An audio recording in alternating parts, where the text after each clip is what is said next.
quick question on the same video.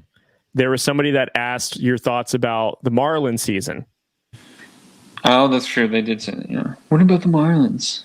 Listen, Marlins are... I will give you 5 minutes of Miami Marlins. Let's get into this. The Miami Marlins are slowly doing something that I don't think a lot of people thought they could do. I think a lot of people looked at the Marlins as still a rebuilding team, which, granted, I could see how you would think that.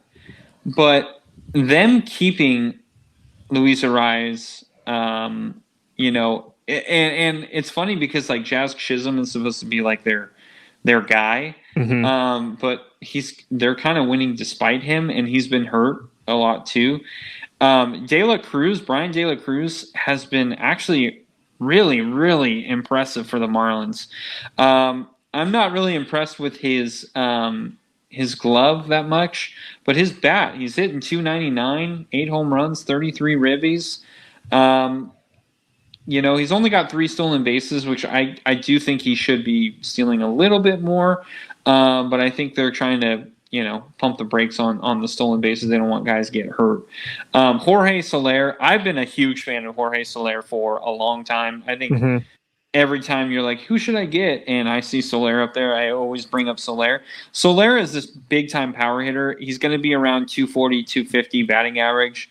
But listen, you get guys who hit, like, in your example, Patrick Wisdom, who this guy is a guy who could potentially hit 35 home runs, but probably will hit 215. So you add, you know, about almost 40 more points to that, you get Jorge Soler. And Jorge Soler is a big-time player. Now, he does struggle with injuries, so you do have to worry about that. I actually really like that they got Yuli Gurriel. I know a lot of people think he's old and he's pretty much done for, but I think he's very impressive. Another guy who is not getting enough recognition for the Marlins is Jesus Sanchez.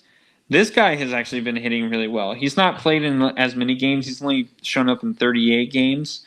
Only 98 bats, doesn't even have 100 at-bats right now, but he's hitting .306. He's got 6 home runs, 17 RBIs, and he's gotten 3 stolen bases. So he's good. Luis Ariz is, I don't need to say anything. This guy is hitting over 400 right now, which is incredible.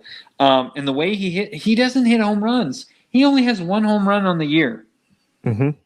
He just is such a pure baseball hitter. It is so, so impressive. I'm so impressed with how this guy hits. And he's probably going to hit around, I would imagine at the end of the year, he's going to be around like 330, maybe even 340, which is still absolutely insane. Jesus Luzardo, this guy needs to be talked about a little bit more. No, his ERA is a little higher than what you'd want it. And Sandy Alcantara, who was a borderline unhittable last year, has been struggling. But listen, I believe he's going to get it right. He's got such good breaking stuff that he's just too good to not get better. And like I said, Jesus Luzardo too, he's having a hell of a year as well. Those 2 guys, and then Edward Cabrera, he's having a nice year. He's at 80 strikeouts in 13 games started, so that's really good.